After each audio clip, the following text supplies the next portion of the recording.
Good morning. This is the Eager Beaver Show. You are listening to a True North Eager Beaver Media Incorporated podcast.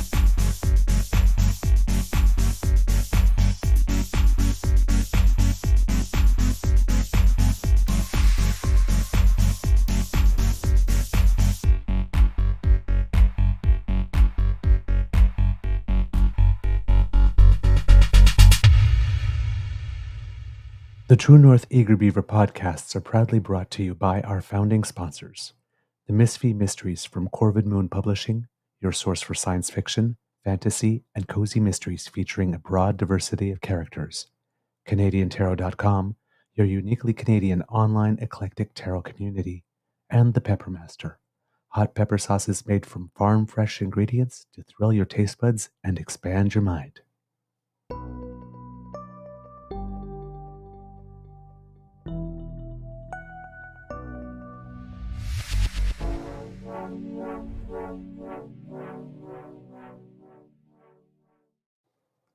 Well, good morning and hello, kids, and welcome to Season 3 and episode number 315 of the Daily Beaver Morning Show here on the Crier Media Network.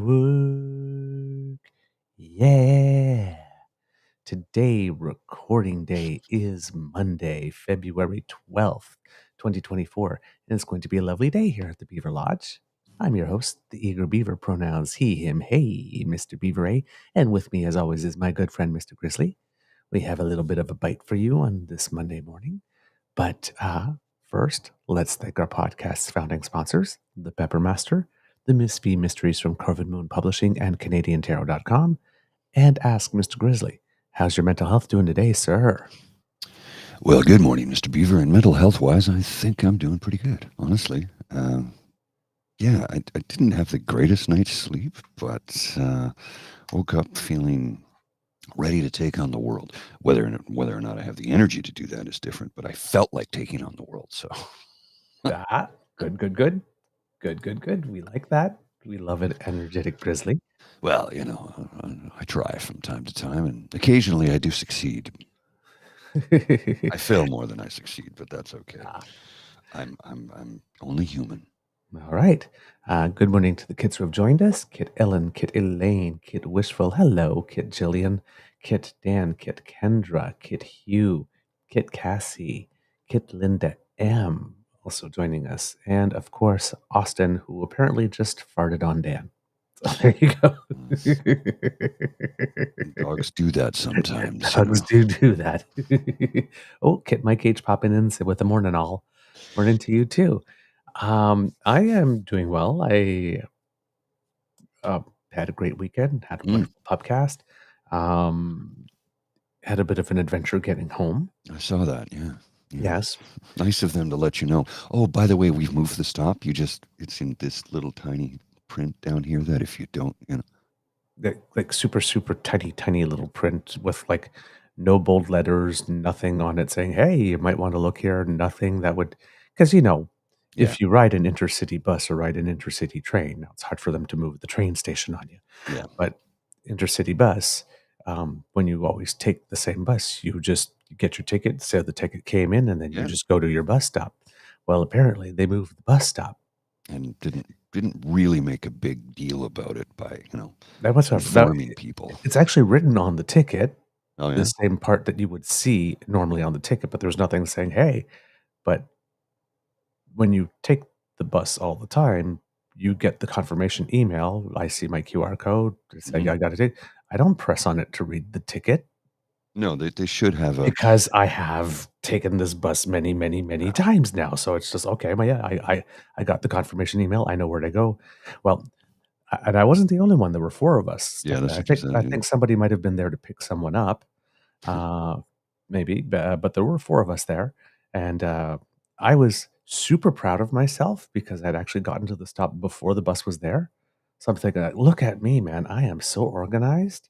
Because normally I get there and the bus is still waiting and people are boarding because it's literally like 7 minutes walk from my place. Right. But I'm thinking, okay, you know what? I'm up a little early. It's not cold out. So I'm not like minus 15. I can wait outside. Mm-hmm. So I'm there like this. And, and the bus stop was, wow, it's not even here yet, man. I am so organized.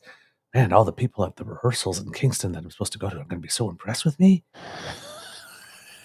Getting my shit together like that. And it's like, well, the bus should be here by now. And I'm like looking at it on the GPS thing, and it's in the area, Mm-hmm. sort of, and I'm thinking, okay, well, it's just running a little late and, doing more stuff. And then it's like, okay, it really should have been here by now. And then I'm looking at it and the bus is going the wrong way. I'm like, but you haven't picked us up yet. Why are you already on the road? And then one of the 4 people turned around at some point. We were talking to each other and says, well, yeah, I saw the thing that said 200 Commissioner, right? This is Commissioner. It's like, no, this is 83 George. Yeah, there's a difference. The 200 Commissioner is about a 15 to 20 minute walk away. Yeah. Nice of them Like, to I let you know. actually would have had to take a bus to get to the bus pickup spot, which means that my planning departure time from my condo would have been completely different. But apparently, all we get is we got the big confirmation, and there's like tiny, tiny, tiny, tiny little letters that say where the new plane is, and with nothing saying, "Hey, you might want to be aware that we moved your stop." That's the thing. Just when you purchased your ticket, they should say, "Please take note. The location for your pickup has changed." Yeah, and that like should be on like for something like 6 months because not everybody takes it twice a week or every week. Mhm. Like some people take it once a quarter. But it's like when you're booking, it's like Ottawa to Kingston. Please note, like right on the booking page, you could put it there. Yeah. When you get Yeah. your confirmation email, Agreed. please note on your ticket, put a big circle on it, put some like flashes, like here it is. Like remember, nothing. Well, in their defense, And on the website itself, it says the bus now stops here, Mhm. not your pickup spot has changed. So it's sort of like, well, it's a little misleading. well, back in the day when I used to come back from Montreal, the bus would stop at the University of Ottawa before going to the terminus. Mhm. Yeah. And some buses wouldn't, and it would tell you. So it's like, okay, so the bus stops here now. Great. For people who are getting off at that part of downtown, then, they can get off the bus. Great. It doesn't say the bus doesn't go or pick up from it anymore. It just says it stops here now. Which is like, I mean, in their defense, great. they did tell you, but they didn't make it blatantly obvious. Mm-mm. Yeah, I mean, you can't say they didn't tell you, but it's like, but there was absolutely nothing that would draw your attention to it whatsoever. And that's the mistake on their part for sure. Like it should be blatantly obvious. Yes. So a $32 ride home ended up costing me over $100. Well, that sucks. Because I had to buy another ticket because I still had to get back. Yeah. And of course, that ticket was bought at the last minute, less than an hour before departure. Yeah. And that was Megabus or Flixbus? The Flixbus is the one I got screwed on. Megabus got me home. Okay. I haven't traveled either one of them yet, but maybe someday. Yeah. I'm more of a train guy myself. The actual service on the bus is not bad on either of them. Yeah, quite good. Yeah. Like I said, they pick up from 2 different places and they have 2 different schedules, and sometimes one's more convenient than the other. And I noticed their pricing is different too, because I was checking stuff out. It's like sometimes Flix is cheaper than Mega, and sometimes it's the other way around. So yeah, it's exactly. hit and miss. Exactly. So I'm like sitting there, and I'm like, so I wrote on Twitter about it, and they said, "Oh, we're so sorry that you were inconvenienced. We're constantly optimizing our schedules. We hope that we have a chance to make it up to you." Well, no, not to make it up to you, but to show you that our service is reliable again. Oh. Okay. And to help me with that, you will. And then so I wrote back again, and I said, "Well, it's like, you probably should have like made something like bigger. We'll forward that on to someone, but we hope that you ride with us again." Yeah, that's easier. You're not getting anything. Those are like, so I just wrote, I said, normally when somebody has a terrible customer service experience like that, a company usually does something to incentivize someone to attempt their product or service again, particularly when there's an alternative in the market that someone could go to. Which I bring did. of us. Yeah. It's like, really? And then I got, oh, well, yeah, write something here and maybe we'll. So they weren't going to proactively offer it. No, of course not. I was It's sitting like there, they took your money, but you didn't get to ride. I was like, hello? Really? Mm-hmm. And there are 4 of us? Yeah, it happens. Yeah. That's their Like, if it was only acknowledgement. me, that would be one thing. Yeah. Turn around, well, gee, you should have known everybody else did, but there were 4 of us. Yeah. 4 of us don't make the same mistake unless there's something wrong at your end. Yeah, this is what Linda's saying here. Sounds like they've gotten this feedback before and decided they're not giving out any more compensation. And I think that sounds about right. That could be the case, but anyway, I am going to send that little letter to them and say, yeah, and it's like, people these days, like, often they don't refund, they just give you a credit. It's like, well, I am going to be going back at some time. Yeah. You could put the value of that on an account and, because, hey, hopefully you'll ride with us again. We've credited your account. Please ride with us again. Give us a chance to make it up to you. I guess I not. swear, man. It's like PR 101. If somebody took the time to actually write about it in a public forum where everyone can see it, show yourselves being a good, like, the amount of benefit. Oh, well, look at this. The company proactively offered him something. Like, that's worth a lot of dollars in advertising, way more than the $32 for the ticket. It's like, you missed an opportunity here, people. Well, catching, I don't know if you watched the Super Bowl at all last night. I normally do not watch the Super Bowl. I only watch for the halftime performance most of the time. And of course, the really tight pants. But yesterday I was out with my Beaver sweetie, and I saw at one point that it was the 49ers that were winning. And then I saw at one point later on, and it's like, oh, they're starting to come back. Okay. And then I looked just before I was going to go to bed. Oh, it's 16-16. There's only 5 minutes left. I guess I'll tune in and watch some Super Bowl for the first time to see what's going on and I wasn't going to watch for the football really because I'm a political guy and I'm thinking, you know what, everybody's making these jokes. Oh yeah, the Chiefs are going to lose and then Taylor Swift is going to dump him and then she's going to write a song about it, right? So I'm thinking, I don't know about you, but I don't want this to end. I don't want a song right now because just her being around is causing such epic meltdowns. So I figured I'd watch I figured I'd watch the end of it. And I have to say, first of all, I've never seen 5 minutes take so long to end the game. But then, of course, they had the overtime with new rules in the NFL for the first time.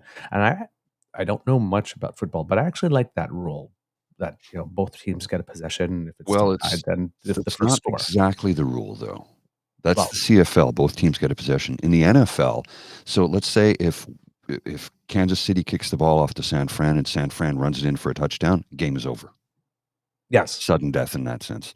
If they score a field goal, which is what they did, the game carries on. So if Kansas City had kicked a field goal instead of scoring a touchdown, they just would have went on to another 15 minutes of play. Yes. Yep. Right. So, but I'm watching that and then I'm like, okay, all of a sudden you need to be a big play. And then there's that 22-yard catch by Kelsey, which then allows for that first down to happen. And then they get to 1st and goal. And I'm sitting there and it's like again, I don't know much about football, but somebody's got to go wide into a corner and just like pitch one to him. And of course, Mahomes does that little deke move that gets the guy that was covering him to look the other way, kind of disappeared behind the crowd and then bolted right to the corner and boom, we got a pass. I was like, gee, maybe I should be a football coach because they did exactly what I thought they should do. Yeah, I was kind of happy, not only because, well, first of all, Chiefs have won 2 in a row, and that's the first time since I think 2003, 2004, the Patriots. That's right. Have won 2 in a row, and they have a chance to make it 3, which is very rare. As I'm not sure if that's ever happened, or has it happened just once? The Steelers won, I think, 4 in a row back in the 70s, if memory serves. Yeah. But now I'm just like sitting there like, hold on to your hats, folks, because there's going to be an epic Taylor meltdown and see all the people go, she did it. She won the Super Bowl. And I'm thinking that's going to piss a lot of people off right there. Well, that's why I said congratulations to Taylor Swift and the Kansas City team for winning the Super Bowl. Yes. And I totally missed Usher. It was he put on a good show. It was entertaining. And he had a lot of people out there with him, Little John and Alicia Keys, her. Yeah, it was good. It was they put on a good show. I really enjoyed it. It was the most entertaining part of the first half of the game because the first half was boring. The first quarter was a shutout, no score after the first 15 minutes. The fourth quarter was the whole game and overtime because up until that point it was a snore fest, man. It really was boring as hell. It's kind of like a few years back when everybody says, "Oh, the greatest game ever was when it was the Atlanta Falcons and they lost to New England, who came back to win it all." I go, "No, that was the greatest fourth quarter. The game up until that point was boring." Last night was the same thing. It was a boring game until the fourth quarter, and then it got interesting in the last few minutes. Okay, so I tuned in at the right time. You really did. I mean, up until that point, you didn't miss much. It was a defensive game, and I mean, kudos to defense on both teams to hold the score as low as they did. But it's not exciting football. It really isn't. Yeah, because when I first I just like tuned in on the scoreboard and I thought it was 3-0, and then as soon as I tuned in, it was like it just switched to, oh, okay, somebody just scored a touchdown, 9-0. Oh, 10-0. Okay. And I'm thinking, okay, it's not. And again, I know no one from it. The only reason I know of the word Mahomes is because last year, because last year, see, I don't know. And the only reason I know about Kelsey, and I knew about Kelsey before Taylor. No, before Taylor, because last year the two Kelseys played against each other. It was the first time brothers played against each other in a Super Bowl, and one of them retired, and the one that Taylor is dating is still playing. So there you go. But that's about all I know. But I talked the sports ball today. Yes, you did. Yes, you did. I got to hang with the dudes. It was I'm watching the game and I'm kind of like, oh my God, come on, just somebody score. This is boring. It used to be like curling matches back in the day before they had the guard zone. I don't know what that is, but sure. Well, now they have you're allowed, if you have rocks that are not in the house, you're not allowed to take them out to try to create some stuff that you can go around and that protects, because before curling used to be put a rock in the house, somebody tries to take it out, and does put a rock in the house, someone takes it out. So basically it was put a rock in the house, hope someone misses the takeout, put one on the other side, score your 2, and that's your game, 2-0, boom. It's almost tic-tac-toe at that point, right? It literally was for the longest time. And people loved it. Oh, yeah. Because, people loved it. They watched it like crazy. But the guard zone makes it much more interesting. Now you've got like tap backs and come arounds, and where it was just like put one in, try to take it out, and hope someone misses somewhere along the way. Now you're speaking sports ball to me. Yep. I don't know curling. There you go. So anything that gives an opportunity for offense and more interesting shots, I'm good with. I did catch. So you know how we don't get to see the best commercials, right? Because it's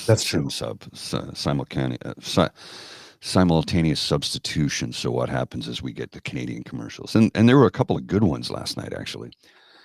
Truth be told, they did spend some money, not $7 million for 30 seconds, but they spent some money. But I did happen to catch one this morning, which we can't show. It's no, we're not for Dunkin' Donuts, and it features J-Lo in the studio, along with Matt Damon and Ben Stiller and Tom Brady.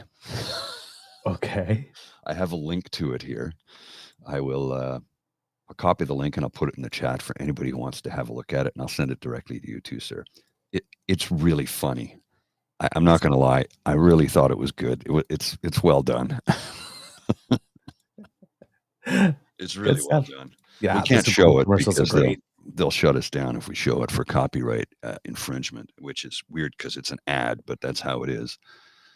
I mean, case in point, when we ran over Christmas, when we did recorded a week's worth of shows, and we put in the ads for the choral group that you're a part of. Melos, yes. Melos. We got copyright violations for showing the commercial. That we had permission to show. Yeah. It's the way the algorithm works, though, Yeah. right? So Yeah, no, and those are not actually filed by the copyright holder. no, YouTube often files them automatically, and then you that's right. gotta show them that you have the right, which we will do, but Which you know what, I can appreciate YouTube. They're actually doing the right thing in that instance, right? yeah. They are trying to protect somebody else's intellectual property. So Yep. I can respect that. It's just a Yeah, bit of a pain in the arse. absolutely, absolutely. Since we're speaking the sports, let's keep on speaking the sports. Right now, the World Aquatics Championships are going on, and this happened before the World Aquatics Championships. But everybody, if you haven't heard about it, you've been living under a rock. But Summer McIntosh finally beat Katie Ledecky Mhm. in an 800-meter race. I think it was the first time in 13 years that Ledecky lost Yes. a race and beat her by about 6 seconds. So you have our friend Devin Haru who's going crazy about that. It Just was a says massive defeat. Like that 6 seconds in a pool. That's yep, like an hour. that's a lot. That's a lot. And the World Aquatics Championship started soon after, and Canada has 3 medals already. There are 2 medals in what's called they're artistic swimming now, which Mhm. the older people among us might recognize as synchronized swimming. Um, it happened in the solo category. We have a lady named Which Jacqueline is why Simoneau. which was why you can't call it synchro when it's one person. Yes, yes. Solo synchro. What? That it but you're not synchronized if it's just one person. So she won the silver, I believe it Yeah. was, in the technical routine, and got the gold in the what we would call the free routine back in the day. There's another word name for it now, um, I think it's our first medal since 2011 at the Oh, wow. Worlds. Really? Now, yeah, in the discipline. Now, or at least in solo, if I'm not sure the others. However, unfortunately, this doesn't do much for the Olympics because the Olympics removed the solo categories a couple of years ago in Yeah. exchange for the whole team one, where there's they do some pretty incredible stuff. They do lifts where they push people outside the water. They do flips in the air and stuff now, and because they're able to have like 8 or 9. I'm not sure if it's 8 or 12 in the team like this, but and they can do platforms that support people, and then they can jump off them. And it's really spectacular now if you haven't Mhm. watched it in the longest time.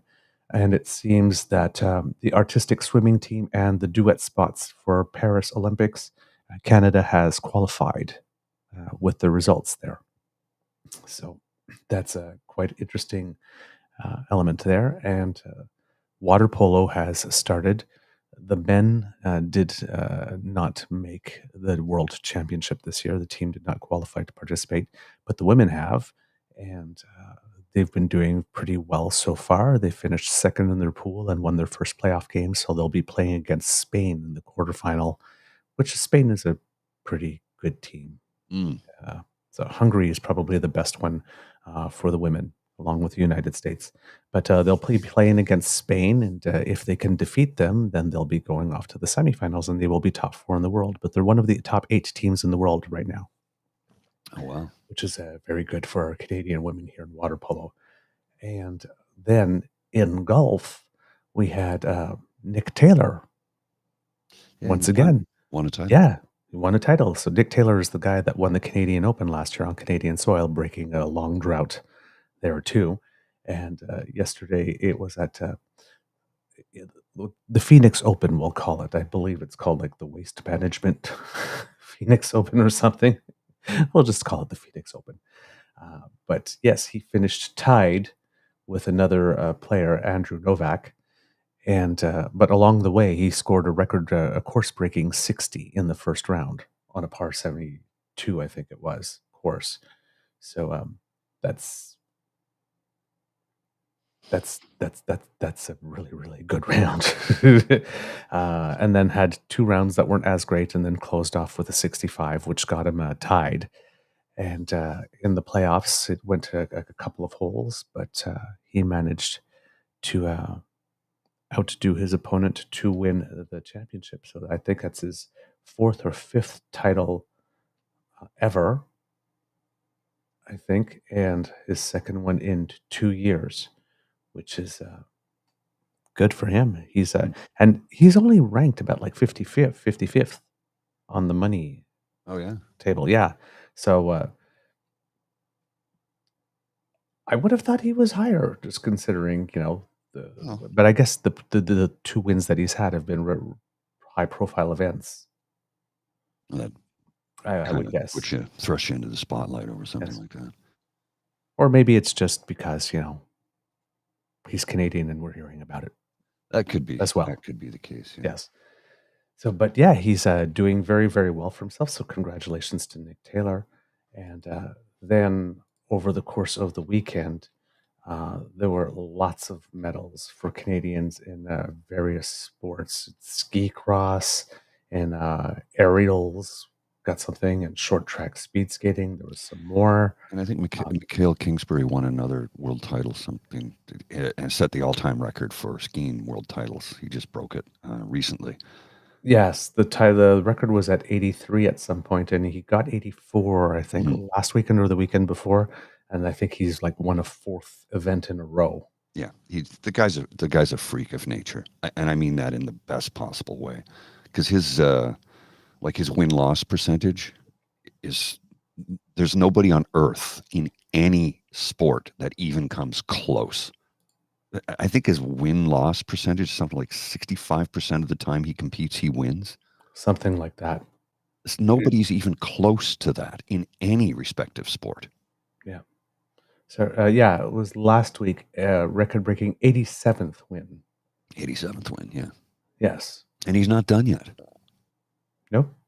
And you remember Alex Bilodeau, who, when he won his gold medal in Vancouver in 2010, Mikhail Kingsbury was on his way up at that point. And then it was 4 years later when he repeated his gold medal win, and he pointed and he said, "This guy right here, this is the guy who's going to be winning everything from here on out. Like, he is the guy." And he wasn't wrong about that. No, not at all. So, yeah, I'm waiting for the Canadian Olympic Committee to do their roundup of the events this weekend, so I could actually break it down, who won what, and in what order and that type of stuff. Because sifting through all the articles on the fly is a little. It's not that easy. Yeah, it's not easy and it's tedious for the listeners. But essentially, it was a medal haul weekend for Team Canada, pretty much across the board. And even in other sports, we had some great results. There was in Canmore, Alberta, there was a big cross-country skiing event, which is, the place in Canada for it now, especially with the Olympic installations. And there were some wonderful results from Team Canada there. No medals, but some breakout performances, because like we mentioned before, in cross-country skiing, there's often 106, 110 entrants. So just being in the top half is great. Oh, yeah. And these are supreme athletes, too. Their cardio is off the charts. Right, exactly. And so when you get, like in downhill skiing, when you finish top 30, you get points. Yes, that's right. Ranking points. And so top 30, I mean, if you're not going to win, top 30 is the goal. And we had some Canadians do that here on home soil, which was nice. Men and women score some top 30s. And even in biathlon, which was not held here, but we had someone score a top 20, which is, again, yeah, it's pretty crazy. It's, for us, that's pretty interesting. So we're having some athletes now that are in sports that are not traditional strong points for us, that are making some inroads. Maybe not in medal contention yet in time for 2026, but maybe on a surprise day. You never know, right? A lot of these sports are any given Sunday type events. Well, surprise day, taking case Penny Alexiak. She wasn't expected to finish in the top 10 in the Olympics the first time she went out at 16 and won, 2 golds, a silver and a bronze, or something ridiculous like that. Yeah. So, yeah. You never know what'll come up. Or the Billie Jean King Cup just last winter, we had Marina Stekusic, ranked 230 something in the world, and she just went on a tear where she was beating top 100 players left, right, and center, which led to. So you never know when someone's going to go hot. Well, you could have, it's just on any given day, you could just peak, and that's it. I have something interesting here I want to share with you and the kids that I don't know if you have seen, and I've got some issues with this individual. And I'll explain why in a moment after I show you this screen. This is from Holly Doan writing an article about the president of the CBC. Okay.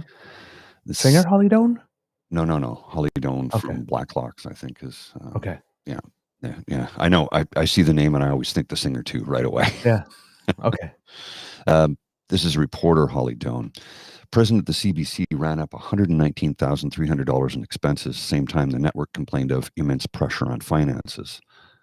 Access to information records show charges include business class junkets to Prague and Hollywood. Now, here's where I have a problem. That seems like an awful lot. I don't know. It seems like an excessive amount of expenses because that's more than I earned last year by a large margin. Number one. Number two, it was, when they released, what was it, 600 people or 400 people, I can't remember recently, lost their jobs because of cutbacks because, we have financial pressure. And then she was being interviewed by, was it Rosie Barton? I can't remember. I believe so. Who asked, well, will you be giving out executive pay bonuses at the end of the year? Well, that's something we need to discuss. That's a line item on the, excuse me? You're saying you're having financial difficulties, so you're firing people, but you're still getting your bonuses? No. Not cool. That's not how you do it, especially when you consider you're on the public purse. No.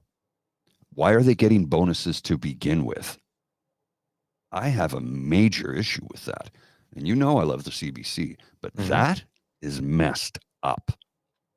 Now, as the president, she's going to travel. She's going to do, things to try and bring in business and negotiate deals. I get it. 119,000 is a lot of money. And not over the course of a year, though. For the president of a major corp. Yeah, it's a lot. But I'll give it a little bit of slack. But it was the whole line item thing about bonuses when you're letting people go. People have lost their livelihood and you're still going to get a bonus? Yeah. No. I hear you. If you have to fire people, you cut the bonuses so that you can keep people's jobs, period. Well, people rely on those bonuses. People rely on their jobs. So, yeah, I got an issue. Major issue. Yep. It's legit. It's legit. And we have the same thing going on with Bell as well, right? Yeah. Yeah. They're getting bigger dividend checks for shareholders and all the executives will get bonuses, but they just fired 4,800 people. That shouldn't be happening either. No. It's greed. Plain and simple. I'm just... I know, long arm of the government and all that kind of stuff, and you can't, but you would think that there would be, some basic rules.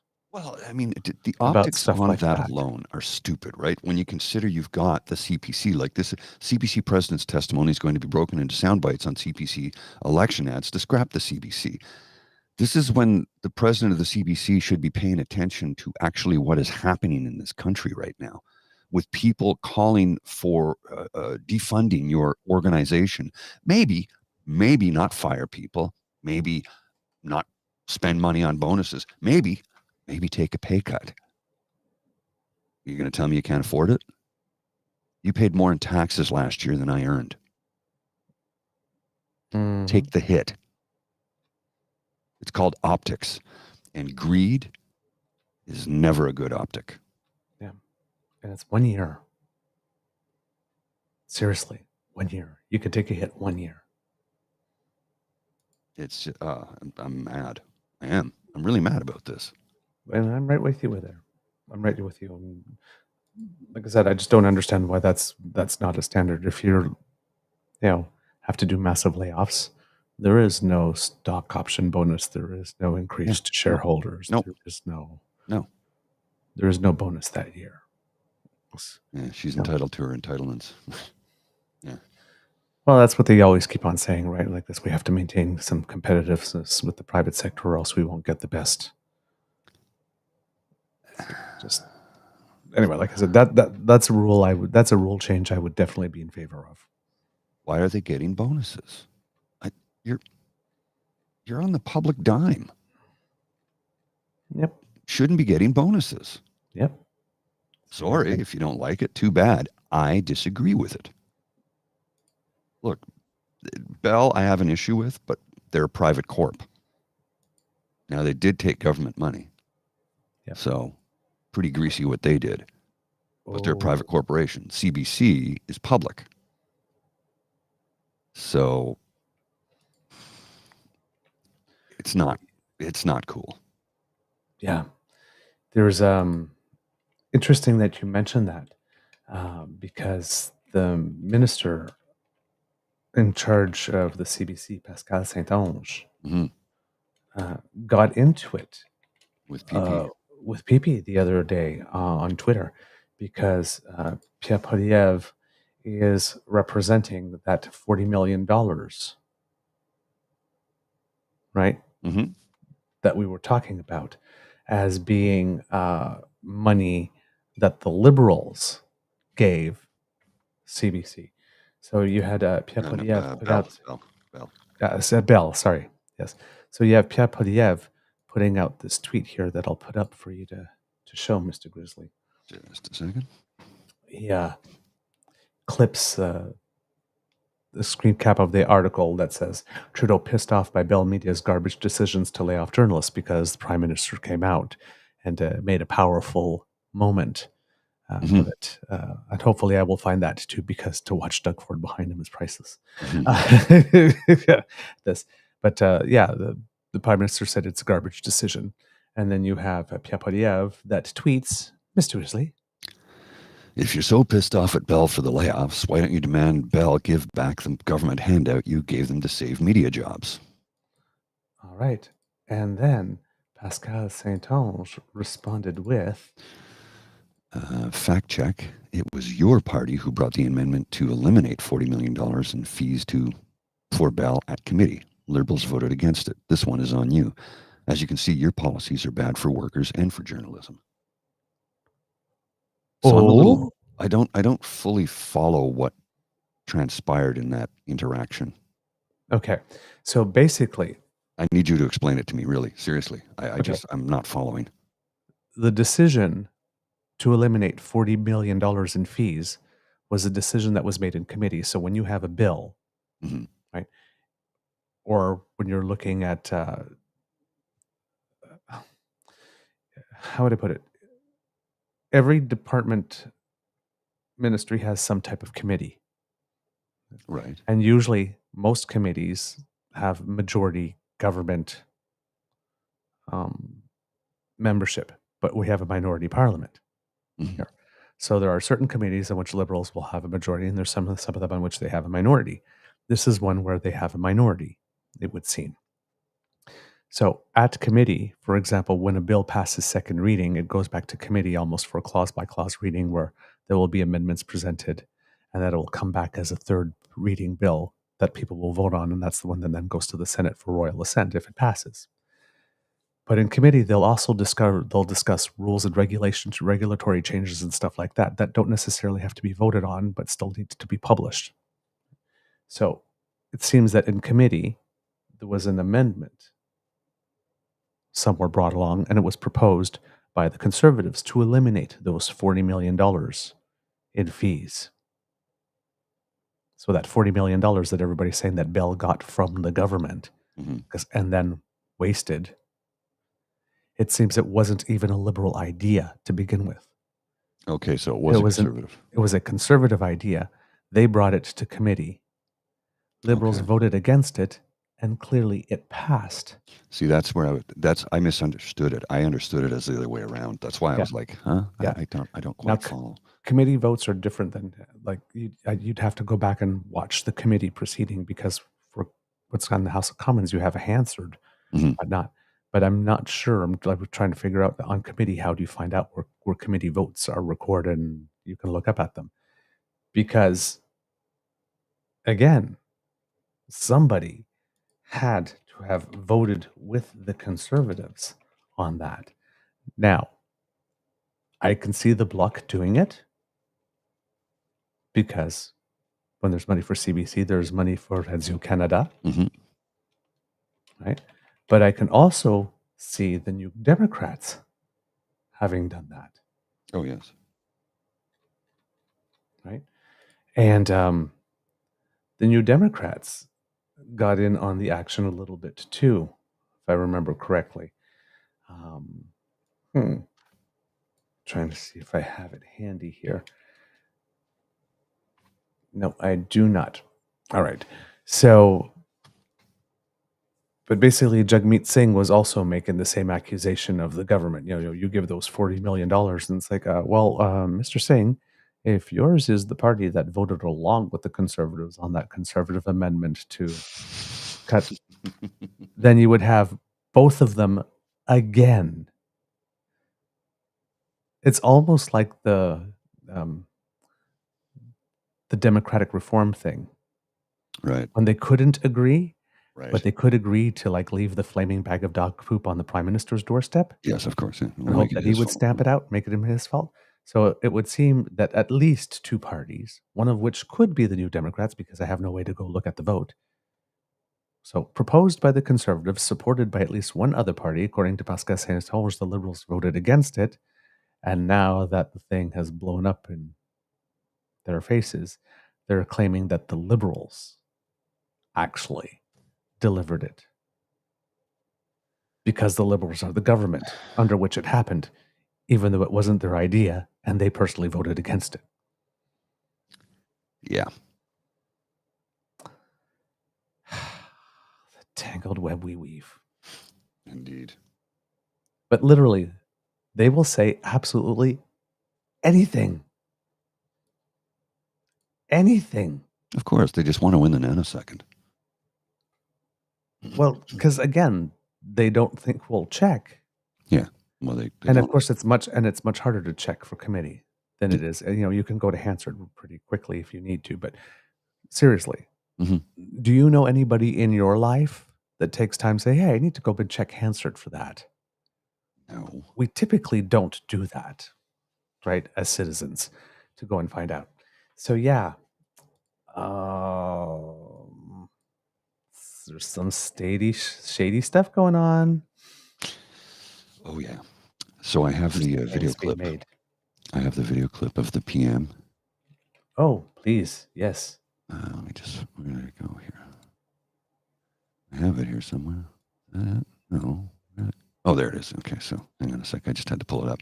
Yeah, so this is the video clip of the Prime Minister with Doug Ford voicing his angry feelings about what Bell Canada just did. So here, let's watch this little clip. It's about 2 minutes plus, and Doug Ford looking like the skipper in the background.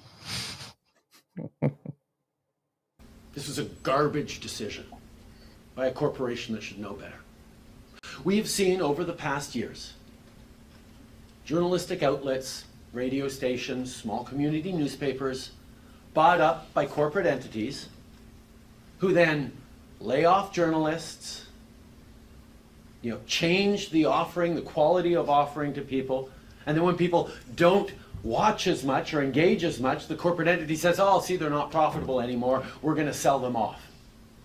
This is the erosion, not just of journalism, of quality local journalism, at a time where people need it more than ever, given misinformation and disinformation, but it's eroding our very democracy.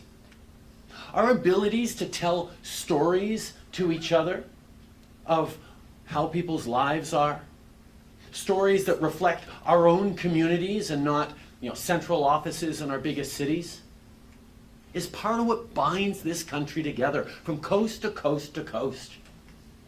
With incredible diversity of experiences, of geographies, we need those local voices.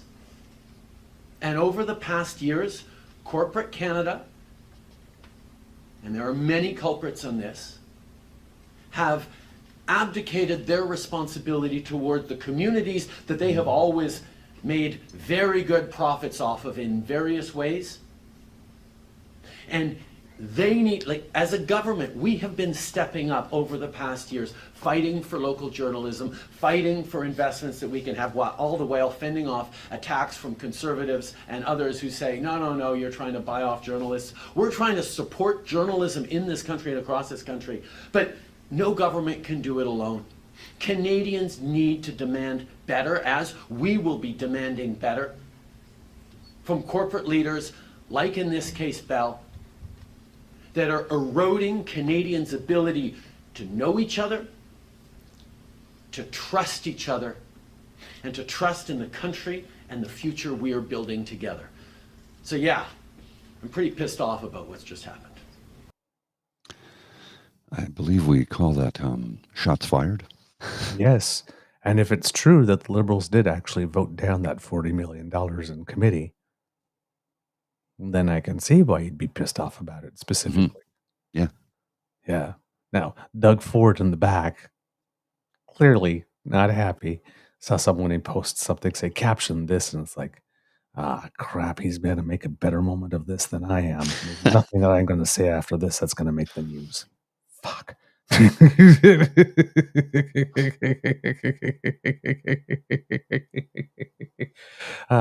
here's the Jagmeet Singh tweet I was talking about. Oh, yeah. You got it? Yep. Right up there. Trudeau gave Bell $40 million. No strings attached, no guarantees of jobs or local news. Bell gave it to shareholders and CEOs. They cut 4,800 jobs.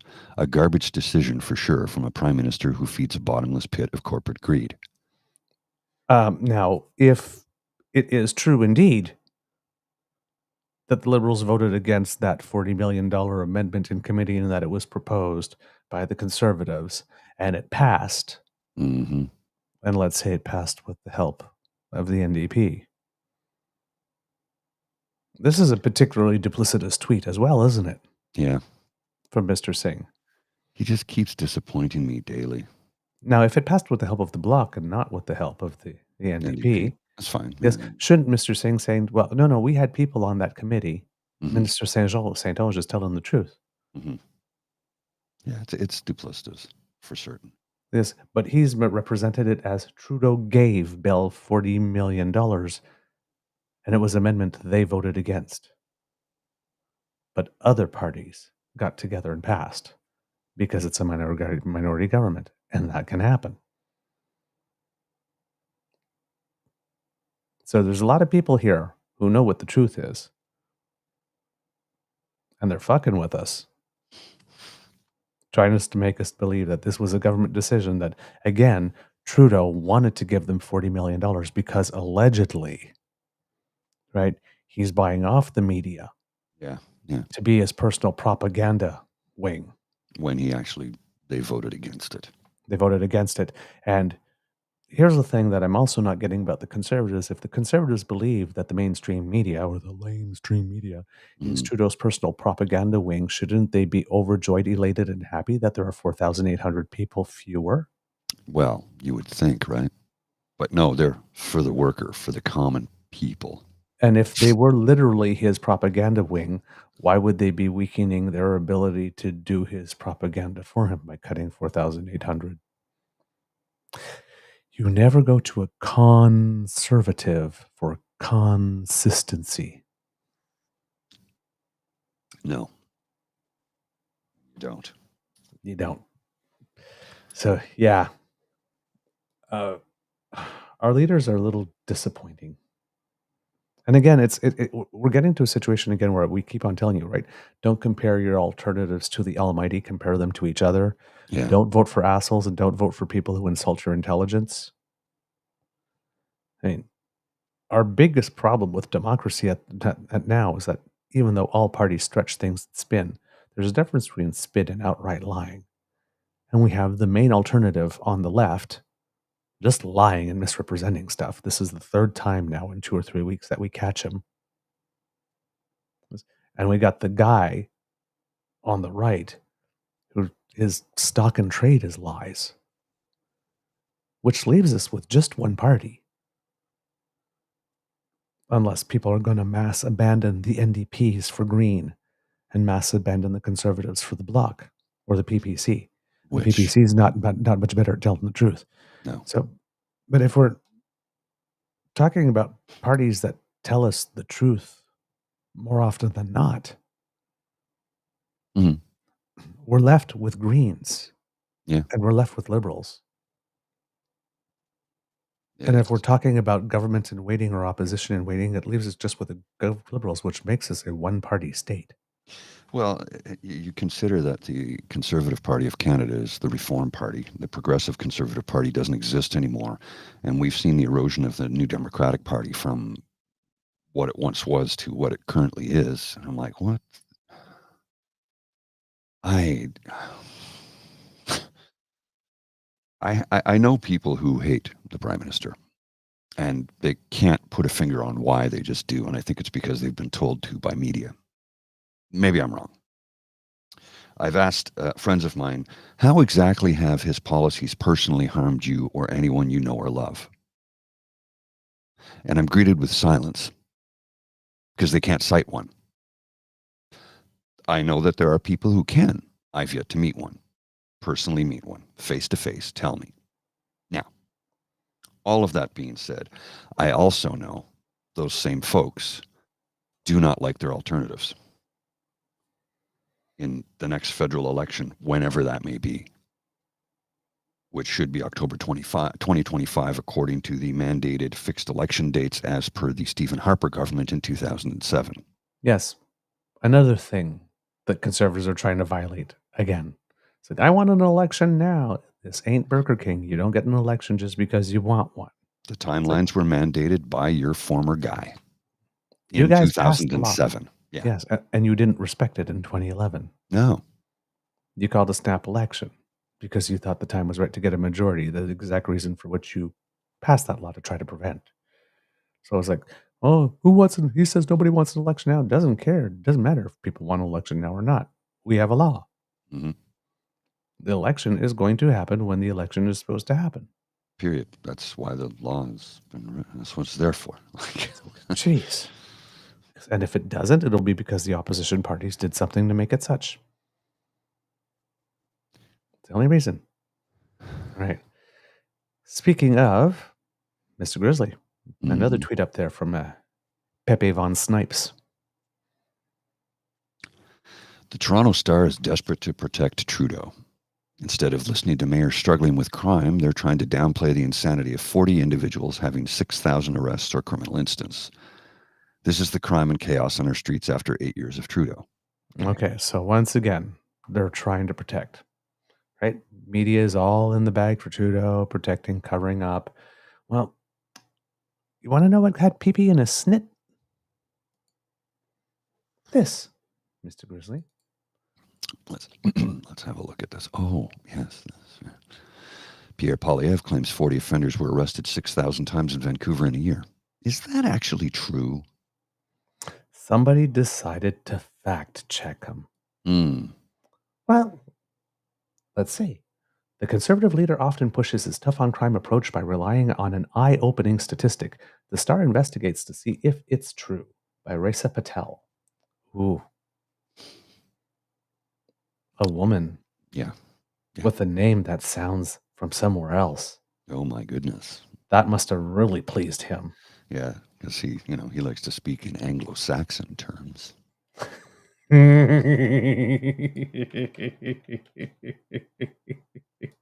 That's not even a dog whistle, that one. Oh, man. It's not even a dog whistle, that. That's just straight up saying he's a racist piece of white supremacist garbage. Yep. Let's find out if it's true, kids and cups. In the lead up to the next federal election, the Star is taking a look at the leaders of Canada's major federal parties and fact-checking some of their most common political slogans and talking points.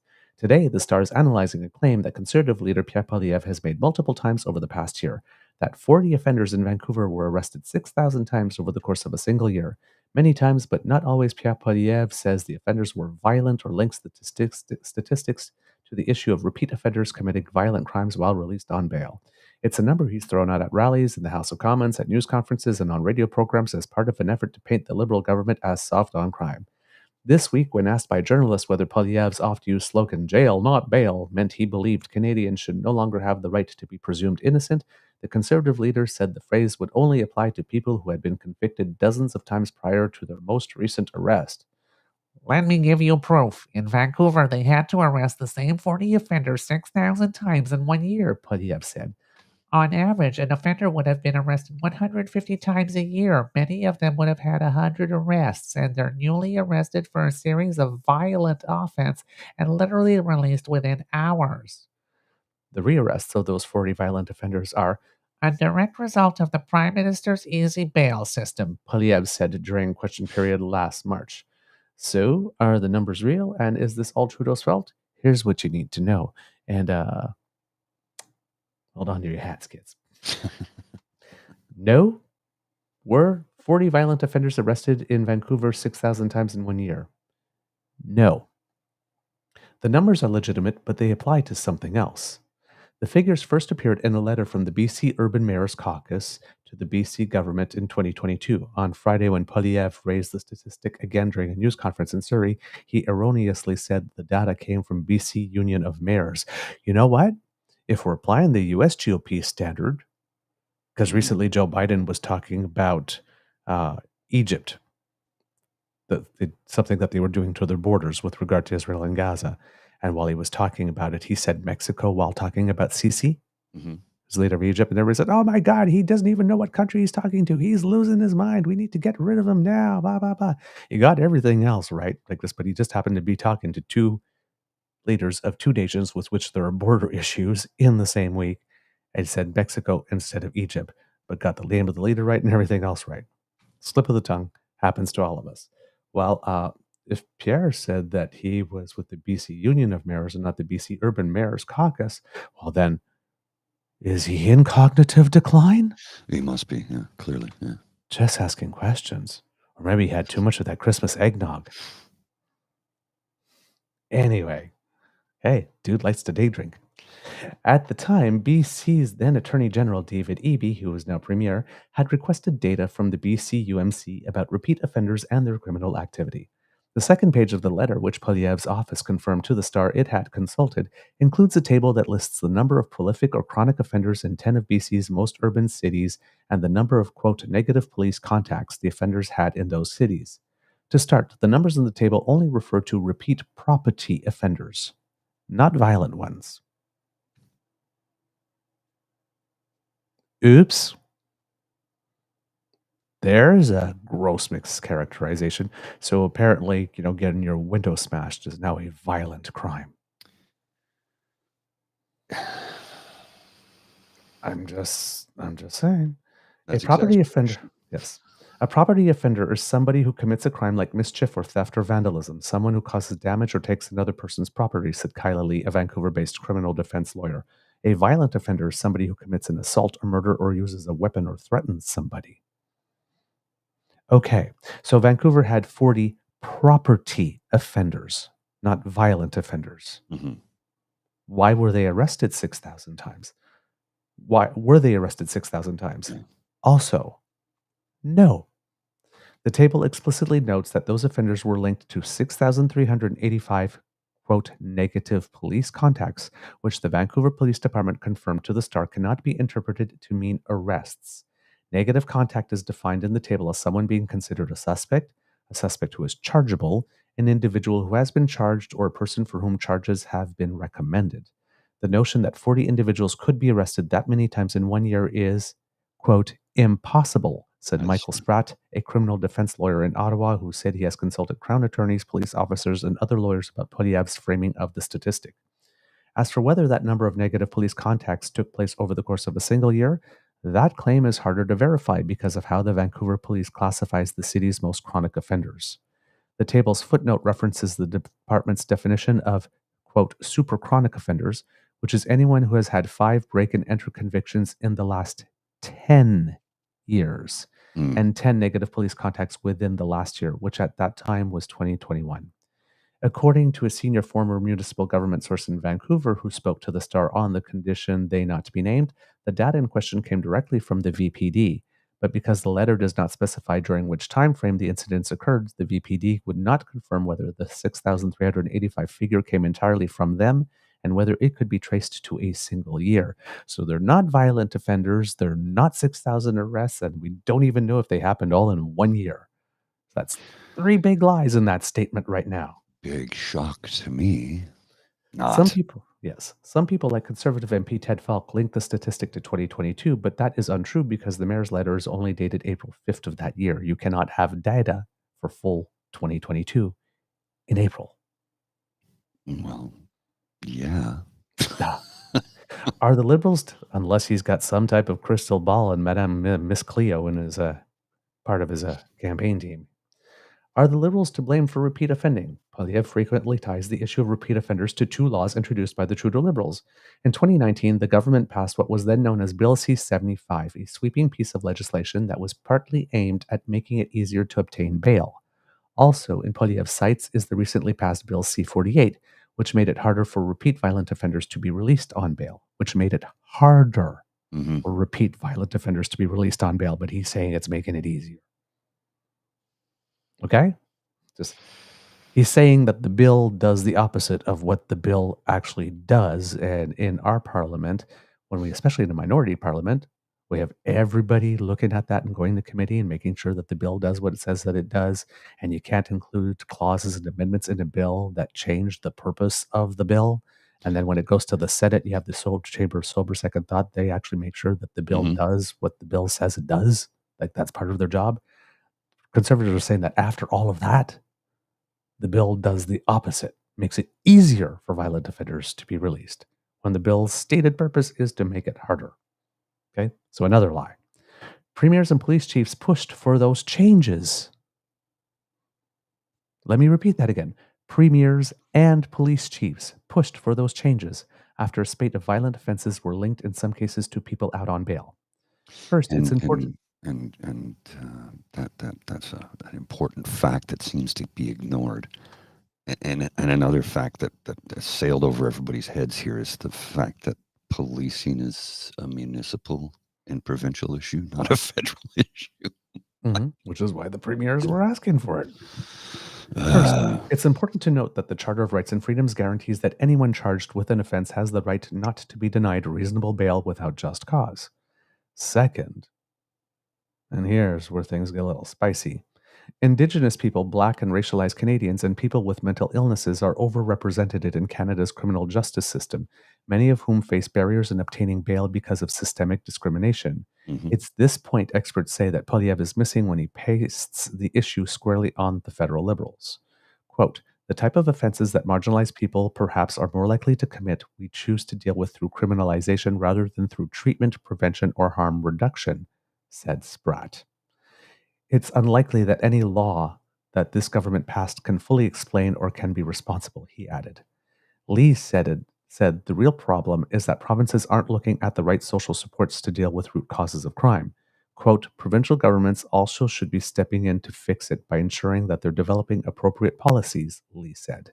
To the extent that government should be doing something, it should be cooperation between federal and provincial level governments, but amendments to the criminal code or, God forbid, changing the Constitution and amending the Charter are not a solution to this problem.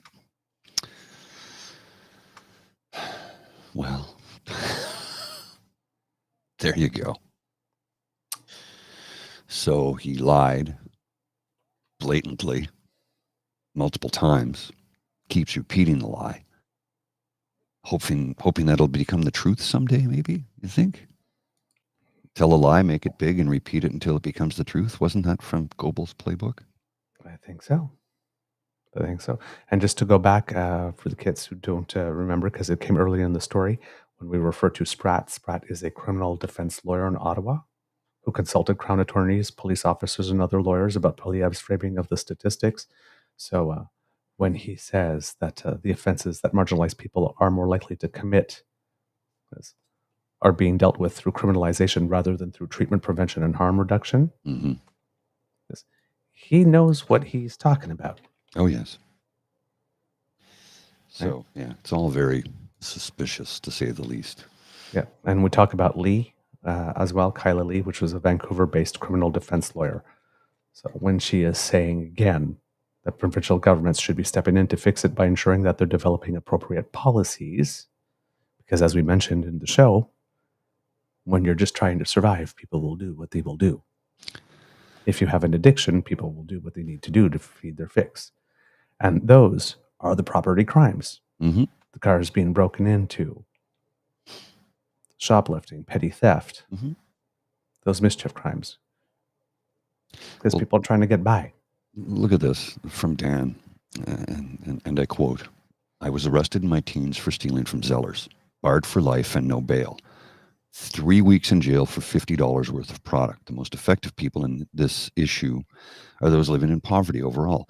So they had you in the clink for 3 weeks for $50. How much money did that cost us, the taxpayers, for that? Yep.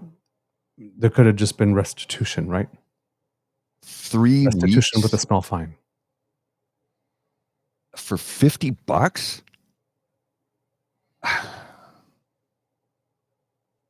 It's definitely more than $50 a day to keep a person incarcerated. So they did it for 21 days, 3 weeks. Let's conservatively say at the time it was $80 a day to keep you incarcerated. It was more than that, but let's just say it was $80 a day. 1 day costs more than the amount of product that you shoplifted. Yep. And they did it for 21 days. Do the math. That is not what you call value for money. That is not fair punishment for the crime committed. Not even close. Yep. As Kit Cassie mentions, and we've mentioned it on the show, it costs less to fund community support and activity programs than it does housing someone in jail. As a conservative, even I get that. It always costs less to do the right thing. Give people the basics. Watch the petty crime rate go down. Mm-hmm. Well, and you know what? And the thing that Cassie says here is something that I have been pushing for years, and I have progressive conservative friends who say, let's just fund this.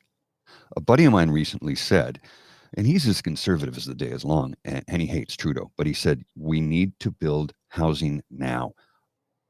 Maybe we can build barracks. We're really good at doing that quickly. We could build barracks, make them individual rooms. We could do this fast. We need to do it because there's too many people living on the streets.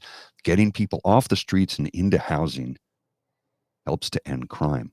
Yes. And he's speaking from lived experience because his wife is a social worker.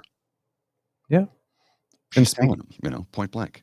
Yeah. And speaking of reducing this stuff, there's lots of principles of restorative justice, mm-hmm. which are very, very common within the indigenous community, that could be taken and that could be made law that would benefit all of us. You want to talk about some reconciliation? Let's take some indigenous law. And in the cases where it can apply, make it national law. Well, that would make sense, though, right? Good ideas. Well, for that type of stuff, yeah, there should be a court of restorative justice. Yes. Well, it's like PNC Nobody needs Miles. to go to jail for $50. The cruelty is the point. Bingo. There is no, for all these people that keep on talking about money, we need to balance the budget and whatnot. Right? There's a lot of people in that demographic for whom there is no amount of money that is too little to spend to punish or keep people in a state of dependency. That they have money for. But they don't have money for basic income, though. Yeah. Well, and I just saw a thing the other day where Elon Musk was talking about universal basic income. And he's talked about it a few times. And I mean, I have my issues with him. I have a lot of issues with him. But on this one, I see eye to eye. Because guess what? When the robots take the jobs, when the AI takes the jobs, when automation takes the jobs, how are people going to live? How will people buy the products that people manufacture? The products that the robots make, they're not going to buy them. AI isn't going to purchase a product. Software. It's like, Without a universal basic income, we'll all just starve to death and die. So either we get rid of money altogether or a universal basic income becomes the norm. Because there are jobs that are disappearing daily right now. And I've been saying this since we started this show. As we see more and more automation take over, now we have the big rigs from Tesla, electric trucks that will have a certain amount of automation, which means that long haul, well, as I should say medium haul. So say there's product in Toronto that needs to come to Ottawa. It leaves an Amazon, as an example, an Amazon warehouse in Toronto, drives down the highway because the warehouse is usually located right next to a highway, like the two big ones we have here in Ottawa. What do they call them? Distribution centers? Is that what they're called? I think. I can't remember the name, but they're located right next to the highway. So the big rig gets in with the load, which has been loaded by robots. Okay. And the big rig drives from distribution center to distribution center. Then the so-called last kilometer, or last mile, as our American friends like to say, is loaded into smaller trucks where people go out and deliver it. But Jeff Bezos, for the last 7 or 8 years, has been touting AI robot delivery bots along with drones to deliver product. This is something that's in the works. It's in the drawing books. This is planned. So these drivers that currently have these jobs, 10 years, they won't exist. Fulfillment centers. Thank you, PNC Bio. Yes, thank you. So yeah, you know, once the jobs are gone, how do we eat? Yeah. Yeah. You know, so it's a vital question. Yep. Kitlinda, humans freed by UBI will be able to devote themselves to working at things they actually like to do. That's what happened with CERB. Yes, it was. Yep. It was indeed. Well, I mean, we started this during the pandemic. I was back to work. Well, I had started my music shows when they told us all to stay home. So I was home for 2 months. I was doing a music show every day. And then we started this April of 2020, we started this. So it was still full pandemic, but I had been back to work for almost a year at that point once we started, because I was only home for 2 months. But there was a lot of other people, and I have a lot of friends who work in theater. And they were completely shut down. Completely. There was like no touring acts. Nobody was, people who earn money setting up big concerts and video and productions like that were not making any money. They were home. Now, television and movies kept shooting.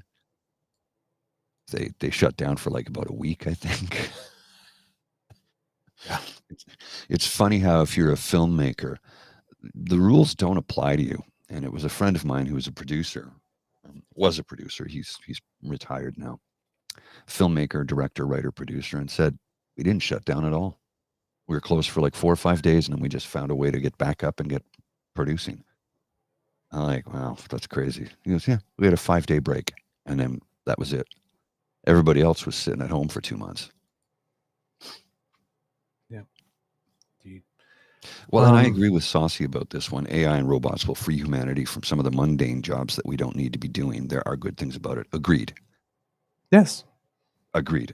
Completely, 100%. And for jobs that are extremely dangerous for human beings to do, AI and robots can do them better. And if they get damaged, well, so what? It's not a human being. Yep. Just send in a repair bot and you're good to go. Right. Moving on to the provinces, there's a lot of the polling news, and I know people, every time I talk about polling, but I'm going to be talking about polling, right? Okay, all right. We're all talking about the federal numbers all the time. Look at the But there's some numbers. interesting stuff going on with the provinces. So I'd like to start with the province of Quebec, because we've noticed that François Legault has been having a tough time lately. We've been talking about it on the show. But we haven't checked in with a little bit.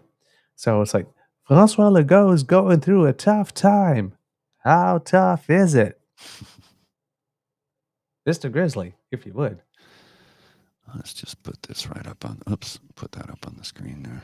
François Legault is going through such a tough time that based on the most current provincial polling projections by aggregator 338 Canada, this came out at the end, I believe, of the year, if I'm not mistaken.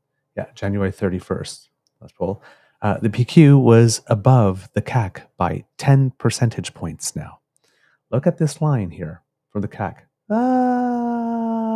Free fall. And if that translates into seats, kits and cubs, Ooh. the CAC has gone from a very big majority. This is the line that says what a majority is. Mm-hmm. Very big majority government to fourth place party. Precipitous free fall.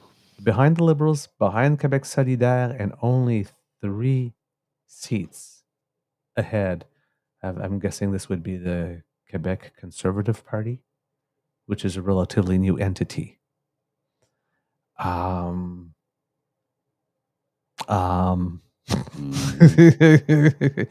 have a feeling that maybe his job security isn't what he hoped it had been. First to fourth. Wow. That's pretty big. That's a pretty big drop. Then there are some elections in some provinces this year. One of them is in British Columbia. The other one is in New Brunswick, and the other one's in Saskatchewan. New Brunswick hasn't had an updated provincial polling since September, when it was showing that the Liberals might be gaining a lead on the Conservatives. Mm-hmm. Come on, give us something, since September's quite a long way. But if we look at British Columbia for the moment, it seems that Premier David Eby is doing quite well for himself. Mr. Grizzly? Let's bring this up here. There we go.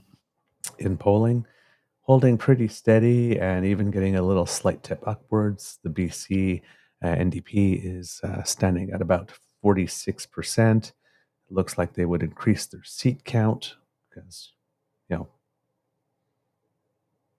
down here all the way up to 81 of the seats, which would, basically leave all but 12 seats in the legislature if there was an election held today. So things are looking pretty stable there, but the election isn't until later in the year, and a lot can happen.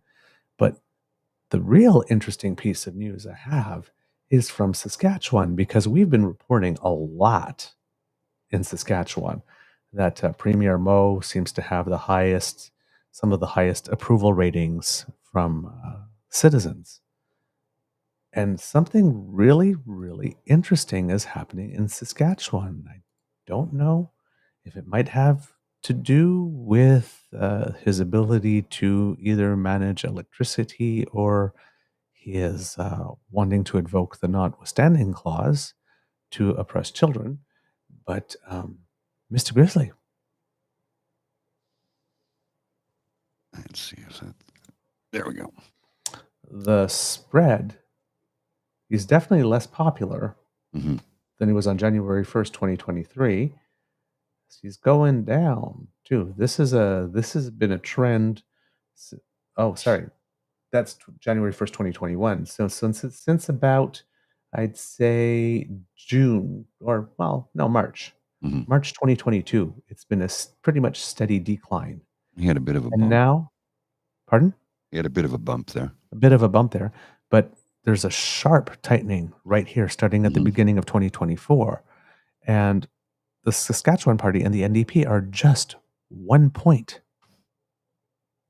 between each other. The Saskatchewan Party is polling at 46 and the NDP at 45, which, if you translate to seats, still has the Saskatchewan Party in majority territory with 33 seats, but only by 2 seats. And the NDP at a high since 2021 at 28 seats. So the NDP in Saskatchewan has never been stronger in the last 4 years, or at least in the last current election cycle. There might be, and that election's in October, unless Scott Moe decides to pull the plug and go a little earlier himself. Mm. But it seems that there are some people that are not so happy. They're saying maybe it's time for no mo. Well, I'm I was surprised just it's going to let taken this this one, long. yeah, I was just going to let this election pass by, Mhm. not give it much attention because it looked like a foregone conclusion looking at the premier approval ratings, but maybe not. So if you're living in Saskatchewan and if you're progressive, because in the last few elections, you might not have you've been deciding, well, there's no point in going to vote. Which I'm sure a lot of people have done, which is how we ended up getting Doug Ford with a majority government with, what, 13% of the vote? It might be time to consider getting back into the game Mm-hmm. because all of a sudden this election is flippable. Well, and hopefully it'll flip. Ah, yes. Kit Cassie goes, the decline in Saskatchewan party standings is due to their abysmal healthcare system. The parents' rights is a distraction. Doesn't seem to be working yet.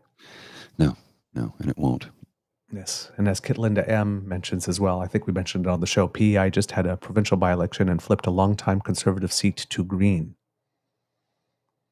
So I'm not sure if this pro-conservative push that we're all being told at the federal level is happening and is completely inevitable actually is, because we had that by-election in Newfoundland and now this by-election in Prince Edward Island, and we're seeing the margins getting tight with the Saskatchewan party, and the margins were tight in New Brunswick. Anywhere where there seems to be at least a conservative provincial government, they're having a tough time. I mean, Alberta was close. Oh, yeah. The NDP screwed that election over, but Alberta was close. Manitoba flipped. It's looking like New Brunswick could flip. Now it's looking like Saskatchewan could flip. That would not make me sad. Maybe Canadians are realizing that the premiers are the problem. It's taken time, but as more and more people are learning basic civics on how in Justin Trudeau's Canada, healthcare is a provincial responsibility. Oh, right. Yeah, I forgot about that. In Justin Trudeau's Canada, crime runs rampant because that's a municipal and provincial responsibility. In Justin Trudeau's Canada, yeah, everything you're talking about are municipal and provincial responsibilities. Stop blaming him for things that are not in his mandate or his purview or his responsibility. You can hate him all you want, but do it for the right reason. Don't For hate half a him reason. for something your premier has done to you. Like, Have a reason. have a reason. Yeah. It's like I'm just saying, it's like, if you're going to be a rebel with a cause. Yeah. Not a rebel Not without a rebel a clue. without a clue. It's Great minds think alike. Uh-huh. And I man. think Hugh's right about this. No, sorry, my dogs are goth. Whoops. Here we go. If Naheed Nenshi runs for NDP leader here in Alberta, I bet money he would win. And I think you are correct. It wouldn't surprise me in the least bit. He's a beloved mayor. City of Calgary still love and respects him. Even people who don't particularly care for his politics respect him. And as I'm drawing a blank. David Wallace told us, I couldn't buy him off. He goes, the man is not corrupt. I tried to corrupt him. He had no part of it. I'm like, he's a good man. And he's like, and that's the thing David Wallace said. He says, I don't see eye to eye with him politically, but I respect the hell out of him because he would not play dirty politics. He wouldn't play the game. He's a good man. So let's see if he runs. I know everybody seems to think he's going to. Maybe. It would be good for Alberta. At least I certainly think it would be good for Alberta. I'm sure there's a lot of other people that would agree with that. Whether or not he does is another question. I mean, let's face it. You want to run for that position, you have to crawl back under the microscope again. And not everybody wants to do that. I mean, he was the mayor for 10 years? Oh. 8 years. Seems like it would be longer. Maybe it was 12. But that's the thing is, like, when you become like ubiquitous, Mm-hmm. he was you just like think he was so long. No, only 11 years. Yeah. Literally to the day, October 25th, 2010 to October 25th, 2021. 11 years. See, I would have thought he was married like for 15 easily. Because he was everywhere and he was good at his job. Well, and I still remember him during the flooding back in 2010. The flooding, if memories. He's like, I can't believe I have to say this. Don't go near the river. The bow. Yeah. Yeah. Don't go near the river. I can't believe I have to tell you this. Just don't do it. Yep. Indeed. Let's see. What else have I got here for you today? Oh yes, I put something in in the private chat there for you, Mr. Grizzly. It's Danielle Smith. Yeah, I have it. Here. Do we? It's an audio clip, and I would like you to hear it because I want you to hear the step to the right that she is making in this clip here. Here we go. This is well, just listen to this. This is from our friend Nate at The Breakdown. Yep. What kind of supports are going to be put in place to ensure the safety and security of that child if their home life is not safe? What supports are going to be available to those within the education sector, knowing that we may have been the reason the student may have killed themselves? Is mandatory outing of the students by education staff safe and truly secure when considering the students and potential home lives? Yeah, that absolutely will not happen. And that is not the intention of what we're proposing. What we're proposing is that if the child is out, they have a new name.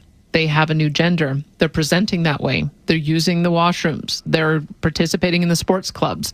Every member of the school community knows it. And presumably their family, then that's the presumption, then right? The point is you cannot have that child then pretend when the parent is on site and go back to their dead name and go back to their other gender and dress differently and have the entire school community trying to keep a secret like that from the parents and the family. That I think is more damaging to a child. What? Okay. So lots going on here. First of all, the presumption that if a child is out at school where they would feel safe among friends or just exploring, trying stuff out. Yeah. At school friends, that they are necessarily out at home. I can tell you from personal experience that that's not true. Mm-hmm.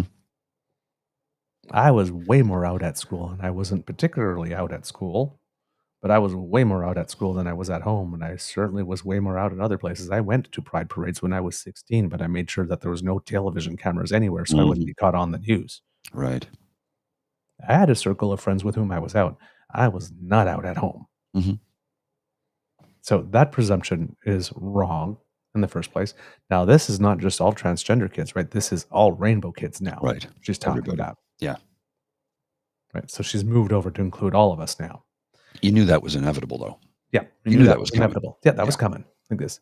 And then it's like, well, no. If kids are out, so if you do not want this sort of mandatory reporting or be forced to get permission or all that kind of stuff, then all you have to do is just not be out. Right? That's the solution. So stay in that little closet in the dark where you're alone and afraid and lonely. Mm-hmm. Yes. And just so long as we don't have to see it. Right? What I keep on saying is that a lot of these rules are to reduce the amount of public space in which people can exist. Mm-hmm. Just stay in. And none of us will have a problem. We won't have to see it. We won't have to be offended by you being your authentic self. That's exactly what she's saying. It's exactly what she's saying. And she's saying this will never happen. She can't guarantee that. She can't guarantee a damn thing. She can't guarantee that. And we already know that her starting premise is, right, we assume that all parents love their children, even though 1 in 4 kids who identify as rainbow or trans, no, as rainbow, are told to leave, Mhm. and it's close to about 43% who are trans are told to leave home. There's data on this, that all these families are going to be loving, and if something bad happens to that child, well, we have a criminal justice system for that, so we'll deal with that after Yeah. something bad has happened to the child, not before. We will not try at all. We will not invest any energy whatsoever in trying to prevent something bad from happening We to the won't be child. proactive. We'll be Yes, reactive. we'll just start with the assumption that all kids are going to be okay, and if something happens, then we'll deal with that. How enthusiastically, with how much zeal we'll deal with that, well, that remains to be questioned. Well, here's Uh, a question exactly, right? This is just spelling it all out, right? Look at this. So at Rob Ferguson, am I getting this? If you're a gay or trans teen, then there's absolutely no risk at all, provided you stay deep in the closet. And the first response from Boychuk H, yes, that's the sentiment among Albertans. Do not be your authentic self to ensure you do not make the other people uncomfortable. What a shit world we live in lately. and this is something that we used to internalize amongst ourselves, actually. Mhm. Don't scare the neighbors. Yeah, of course. No, That was a saying within the gay community. It's like, Mhm. just tone it down. Don't scare the neighbors. That's why often back in the days of the 80s and the 90s, when we were starting to get our rights, every time there was a pride parade and it was a drag queen on the cover of the newspaper, you'd have a whole section of the gay community going, oh God, why do they have to show a freaking drag queen again? They all think that we're all like that. Blah, blah, blah, blah. Yeah. Because there was a lot of hate within our community to other members within our community. Because those of us who just wanted to pass and be left alone Yeah, that's had issues with those of us who are a little more flamboyant. a friend of mine years ago. He came out to my mom first at work, and my mom was very accepting and understanding. And he was like, "Oh, I wish you were my mother. You're so accepting." And she's like, well, "That's because we're friends and coworkers. I don't know if I would react the same way if it were my son coming out to me." She said point blank, "I don't know how I would react." This is 30 years ago. Okay. And that's an honest statement. She doesn't know how she would react. She would still love me, but I'm sure it would be a bit of a gut punch, right? Because, it's like now my child is going to be part of an ostracized, marginalized community. Things have changed an awful lot from 30 years ago to today. But that coworker of hers, he finally came out to his family, and it was, it was a little rough, but he was fully accepted. And his older brother said, I'll march in the Pride Parade with you. And he said, nope, I'm not doing that. I said, why not? He says, I don't want to be Danny, the guy marching in Pride. Again, 30 years ago. He goes, I just want to be Danny. I don't want to be identified with the drag queen or the guy in the leather studded jock strap. And I'm like, yeah, I think I can understand that, because people automatically paint you with that same brush. You're part of the community, but you don't represent the entire community, and the entire community doesn't represent you. Just like I will say from time to time, fucking white people, fully realizing I'm a white people. Okay. But I'm not every white people. It's like not all men. Yeah, I know. Not all men. Men can be pretty horrible, especially white men. Not all of us, but I don't have to say not all of us, because I know when somebody says something derogatory towards white males, it's not directed at me, because I'm able to discern and critically analyze and discover that, oh, wait, I don't fall into that category, so I'm not even going to worry about it. Yep. So yeah,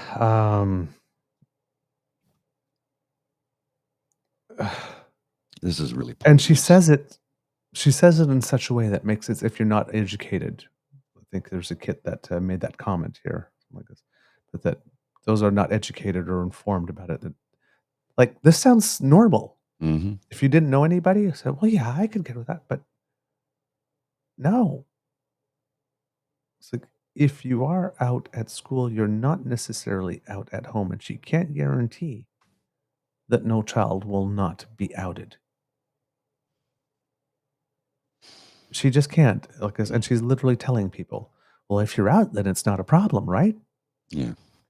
I mean, you'll be able to be out at school. You'll get your parents' permission and everything like this. But yeah, but What if you're not? What if you're out at school because that's your couple of hours a day where you can actually be yourself, and then you have to code switch when you go back? And then the ultimate thing at the end, right? What's more damaging? She presents it as being more damaging to the kid.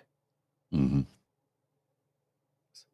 Staying in the closet or forcing all of your friends and the entire school to keep your secret for you.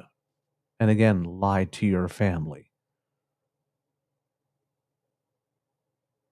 She is literally telling these children, shame on you. Mm-hmm. You are a horrible and selfish person for burdening us with your secret and forcing us to keep it.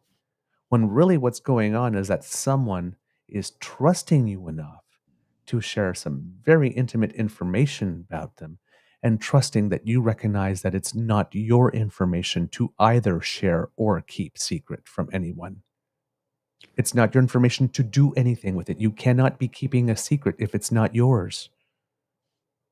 You're aware of information that is someone else's to tell. That's all there's going on. They're not asking you to keep a secret. Mm-hmm. They're not asking you to share it with anyone, and they're not asking you to hide it from anyone. They're just asking you to accept them and mind your own business.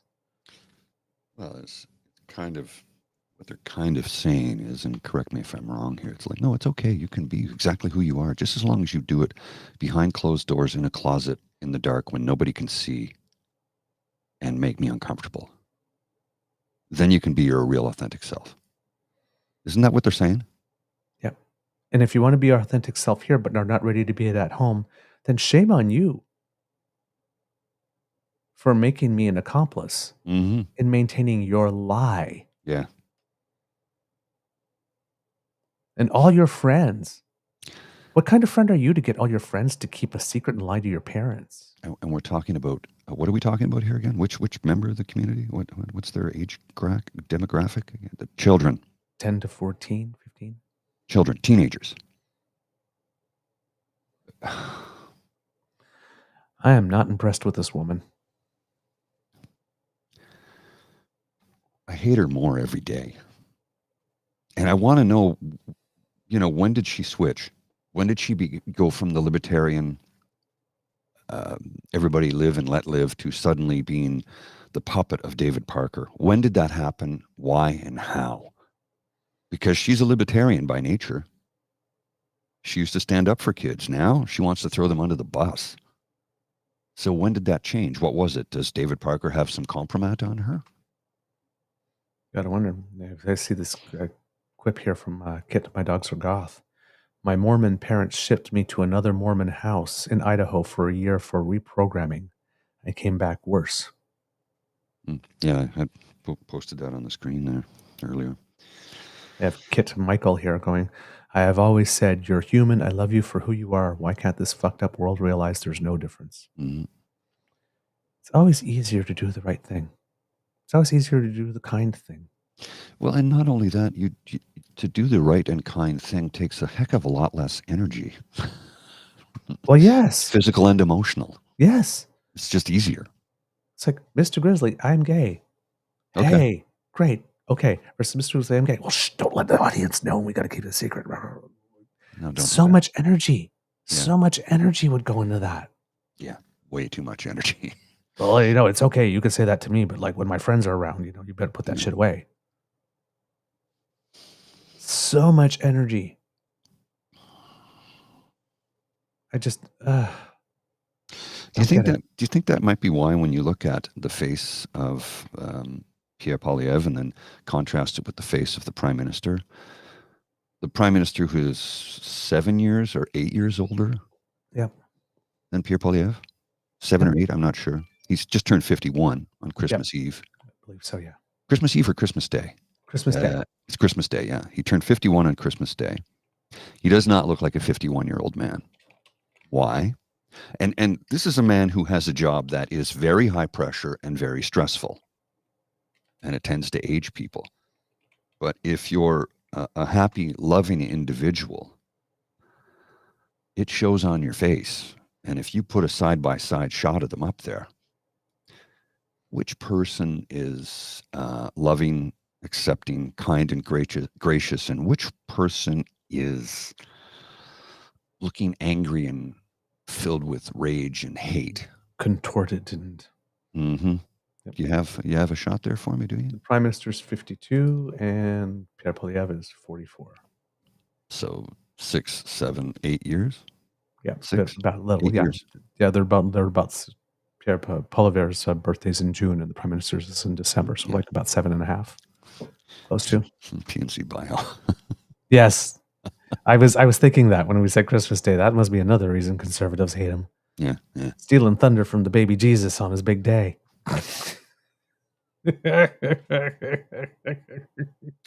Rage, hatred, ignorance. All reasons are good when it's raging, right?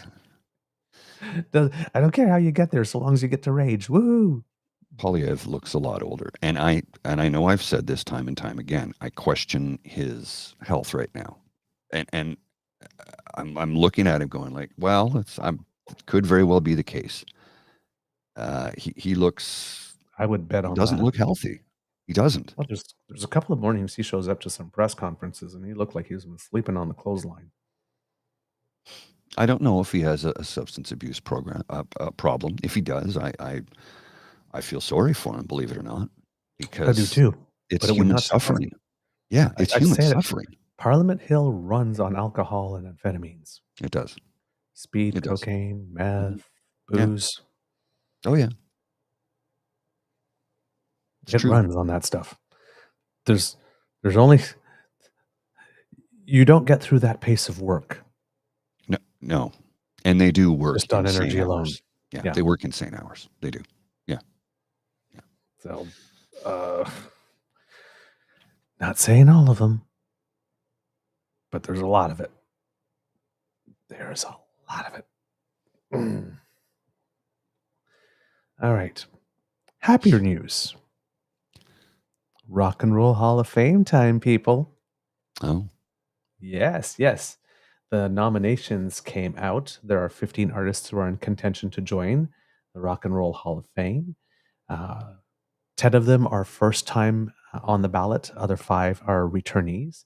And we have Mary J. Blige, Mariah Carey, Cher, the Dave Matthews Band, Eric B. and Rakim, Foreigner, Peter Frampton, Jane's Addiction, Been Caught Stealing When I Was 5, funky R&B legends Kool and the Gang, like them, Lenny Kravitz, Oasis, Sinead O'Connor, Ozzy Osbourne, Sade, and A Tribe Called Quest.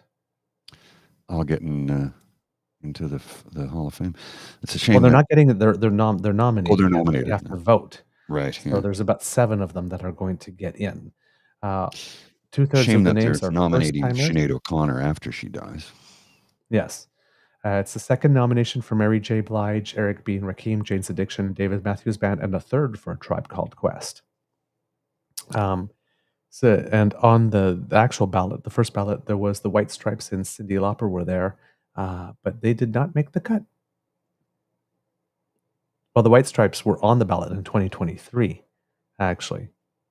Yes, and they didn't make the cut, and they did not get onto the ballot this year. And Cyndi Lauper was also on the 2023 ballot, and she didn't get back on this year as well.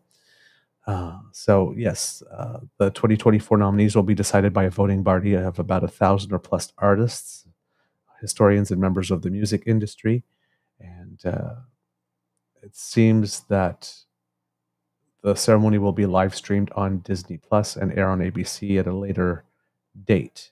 So there you go.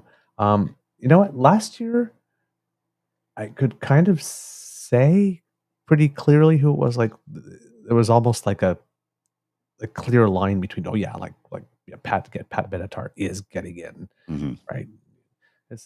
This one's a little trickier because if Mary J. Blige didn't get in the first time, Yeah. like that, I don't understand No. at all. A Tribe Called Quest, I also don't understand. I know. Total pioneers. Jane's Addiction also didn't. I would have thought that they would have been a shoo-in. I mean, they're not as well known in North America, though. That might have something to do with it. Well, they're from Chicago. Yeah, but they seem to have been more popular in the UK for some reason. Oh, really? Yeah, Huh. for some Didn't know reason. that. Yeah, they crossed over more popular there than they were Hmm. in North America. And TMYK. but then like really, because to be a nominee, it has to be at least 25 years since you put out your first commercial recording. Well, Cher has done that way longer than that, and this is her 1st time ever nominated. Yeah. Yeah. Really? Yeah. Huh. Pretty sure Mariah Carey is going to be a shoo-in. I'd be surprised if she wasn't.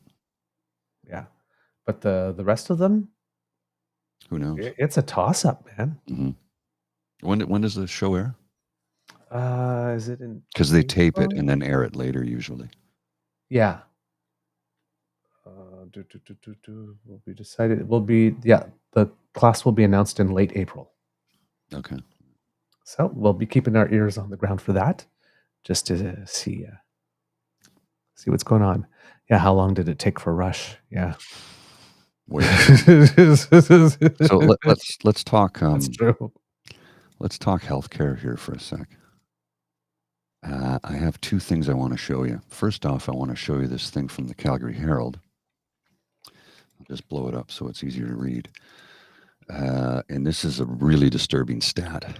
I just saw this a few minutes ago. And when you see this, it'll make you go, oh my goodness. This is for the city of Calgary. Okay. Just the city of Calgary, not the province of Alberta. Calgary lost more than 20,000 healthcare social assistance workers in 2023.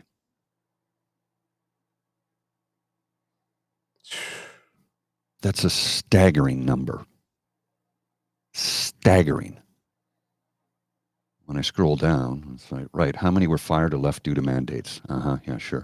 Yes, it was pedophiles that Edmonton added. You are covering that horror story. Like, some of the responses. Some of the responses Pedophiles, are just, the answer to everything. Yeah, of course, yeah. Well, and then the next one I want to show you is, here it is. So this is from a person who goes by the handle of TalkHard19. I don't know who this person is, but it's a pretty disturbing image when you see it. And I'll bring it up here in a second. Here it is. So let me put this on the screen. It says, I'm posting this with permission from a dear friend of mine in the U.S. This is her bill. After 3 weeks in hospital with COVID and pneumonia, she had to be intubated. If we're not vigilant, this is exactly where the PC Ford Nation will do. Scrolling slowly to see her bill for 3 weeks in the hospital. $672,605.88. Jeez. The highest number of bankruptcies in the United States of America occurred due to medical debt. Jeez. And that's where we're headed if we're not careful. Because now, through a large pharmacy chain owned by Galen Weston, you can pay $79.90 a month to see a doctor whenever you want. Wait a minute, that's a usury fee. Isn't that against the Health Canada Act? I'm not familiar enough with it. I know that the fees are for like certain things, and yeah, I'm not sure. But I hope someone does challenge it. Yeah. It's not a good road we're headed down if we're not ever vigilant. We need to push back against these government who just continue to cut our basic services to the bone and then bring in, what they do is they break it. They break the public service and then bring in the private sector as a rescue, as a parachute. And suddenly, hey, they cut our taxes, but my costs have increased. So I'm no further ahead. I'm actually falling behind. And this is what happens. We cut your taxes. Yeah, but now I got to spend, X number of dollars a month on supplementary health insurance. Right. because I have to pay to see a doctor now because of what you did. Yep. I don't care that my taxes went up. My service fees don't exist. Then I'm happy. That's true. Speaking of health and other stuff about helping people, 3 quick hits here. But the Canadian dental program, registrations have started, and people are applying, and we're starting with people who are older Canadians, and they are receiving letters, and they're being told when it is that they can register. And this started in December, I think, and we were looking at. We think we're starting with the people who are 78 and older at first, and Yes. whatnot. Well, they're at the phase where they're about to send out letters to Canadians who are 72 and up now. And so far, 400,000 people have been approved for the program. So when we were wondering at first, well, starting with 70, how many people are going to order that? We go for. Turns out a lot. Turns out that there were a lot of seniors. 400,000. That's 1% of our population. About if we say we're at 40 million, we're about to hit 41. But these are people that are, let's say, 74 and above, or 73 and above. There's a lot of. This is a good program. 400,000 people approved already. So, starting in May, they will start to be able to get those services. Kitlin M goes, my husband applied for the dental care program. They'll let him know in 2 weeks if he's accepted. If so, he'll receive his packet of information by May. Exactly. So in May, you'll be able to start getting your services. And remember, to qualify, you have to have no access to private insurance, have filed last year's tax returns, and have an adjusted family income of less than $90,000. That's it. That's all you need to qualify. The government also announced that, and this is something that's announced before, but they're doing it again, that the deadline for extending medical assistance and dying to people who have mental health issues has been delayed, pushed back yet again. It seems that once again, provinces are not ready to be able to do what's needed to be done or provide the information that's needed to be provided in order to go forward with it. So Minister Mark Holland announced that we're not ready yet, and we're going to, delay it for some time, which again is the right decision if you're not doing it. But we have to remember that at the heart of this, there's a human rights issue in that people who are mentally ill do still have the same rights as everyone else. And right now, they are not being able to access a program that's being accessed by everyone else. And technically, that is unconstitutional. Now, you need some rules and regulations and whatnot to make that happen, and things are much more complicated and complex when we're dealing with people who have mental illness. But there are ways to do it.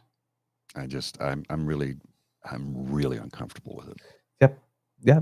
It is uncomfortable because you don't want these decisions being made, for example, by someone who's schizophrenic, let's say, while they're having a psychotic episode. Right.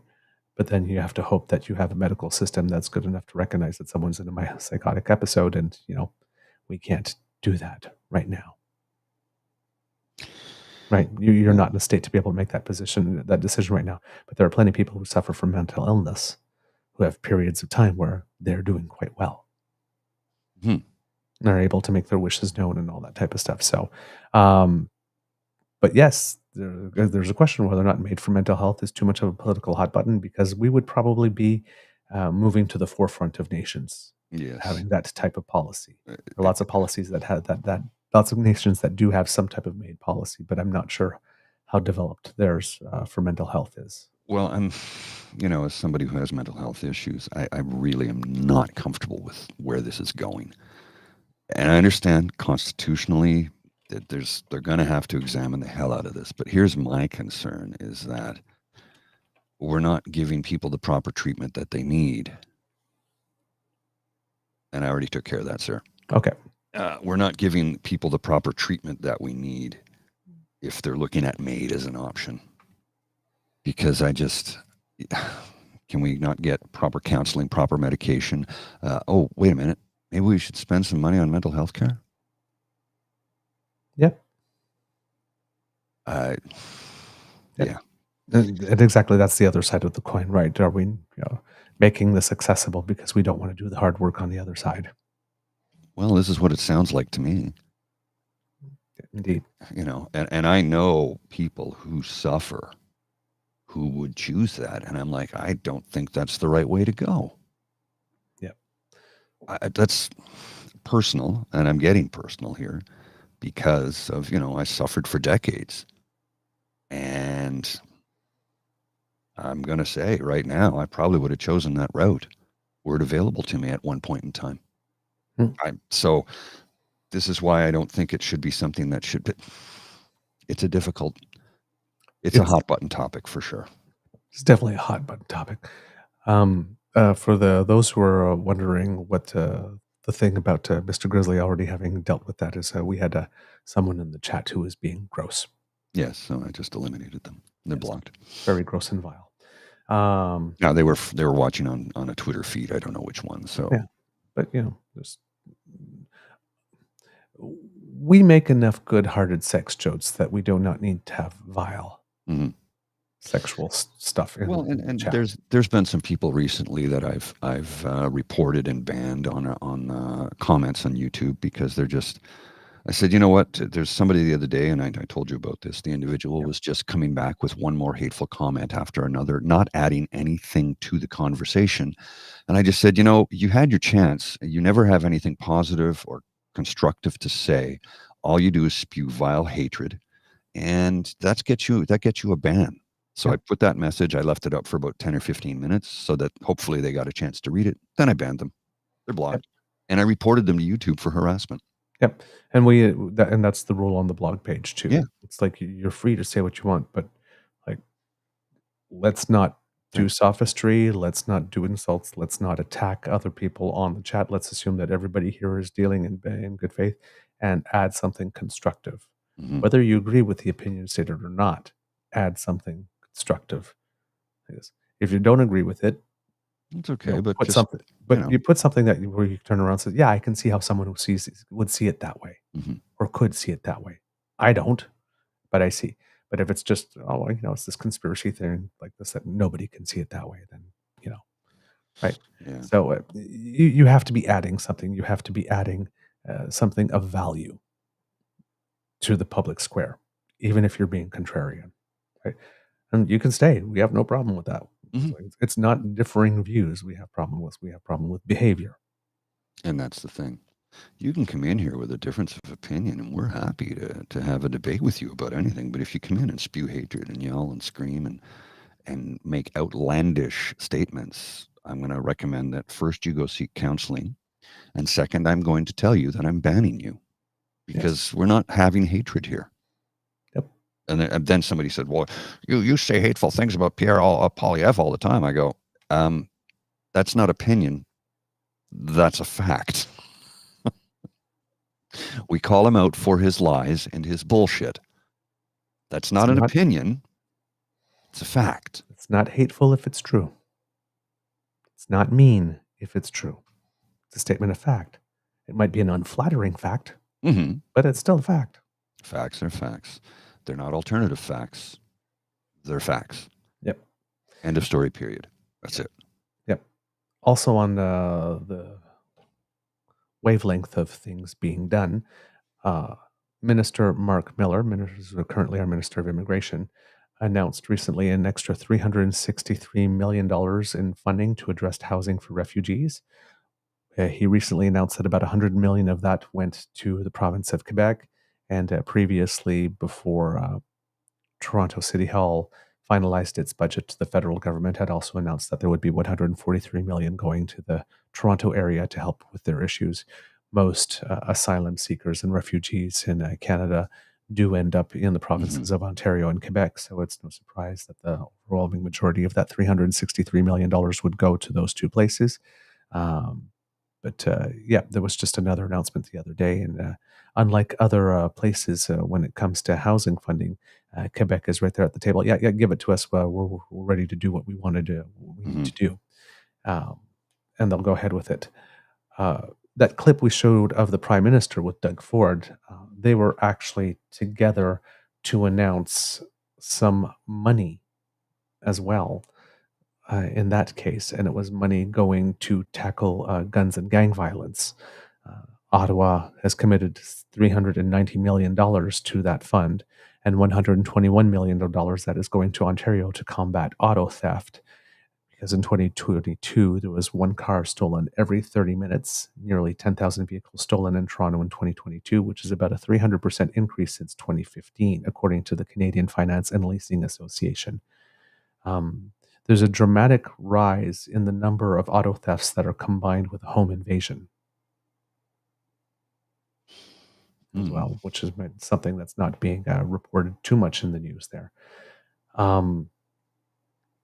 So yeah, and there was also some more money with that. There was a compliance and warranty apprehension grant of $100 million given to Ontario, and then this auto theft grant of another 121. And the province of Ontario has announced that it's going to expand the Ontario Police College to being able to pass 1,400 cadets through its system per year to 2,000 per year. And this all has to do or somewhat connected with the National Summit to Prevent Auto Theft, which took place on February 8th. That we talked about very briefly on our show last week. So so I can see that, the Prime Minister being there to announce money. And I believe maybe that particular announcement has nothing to do with that. The particular announcement that Ford was there for is because the government of Ontario has finally signed on to the healthcare deal. That's been on the table since last year. And is only like the fourth province to do it. Mm-hmm. So a lot of provinces are dragging their heel, saying we don't have the money. Well, the money's been sitting there. Well, let's. But they did want no strings at first, so I'm guessing they didn't quite get that. So did you know? Maybe I'm not going to go there. No, I'm not going to go there. Not going to go there? No. I'm going to talk to a friend to get specifics before I go where I was about to go, because that could put us literally in the crosshairs of an organization that would not like us. So not going to say it, but it has to do with car thefts and Pierre Poilievre's suggestion that he'll hand over scanners to inspectors on docks to scan stuff, and I was going to tell you how that won't work because of individuals who are part of a well-known criminal organization who also run certain other organizations. And yeah. Okay. Yep. Let's just say more details. Let's just say Pierre Poilievre's scanner thing that would get tossed right off the dock into the harbor. Won't happen. Okay. It's not going to happen. All right. We have Kit Snow saying, very interesting show today, covering a lot of important topics. Thank you so much. Thank you. Thank you. Mr. Grizzly, I think that's about all I have in terms of news at the moment. Well, I have one thing to add to it, and then we can wrap up, because I think this is something that we should be sharing. This is some good news about somebody doing something good. Now, this is from Justice Queen at @RE_MarketWatch. And I will show you this tweet, and I will read it to you. Whoops. And it says, how one Canadian tech millionaire built a tiny home community. Marcel Lebrun made millions as a software tycoon, then funneled his fortune into 12 neighborhoods, a planned community of 99 affordable tiny homes in Fredericton for the city's unhoused. And you can see some of the pictures of the homes and the community that he's built. It says various church groups stepped in with donations as well, the largest of which was the use of cavernous 8,000 square foot space, which would later serve as 12 neighborhoods manufacturing warehouse.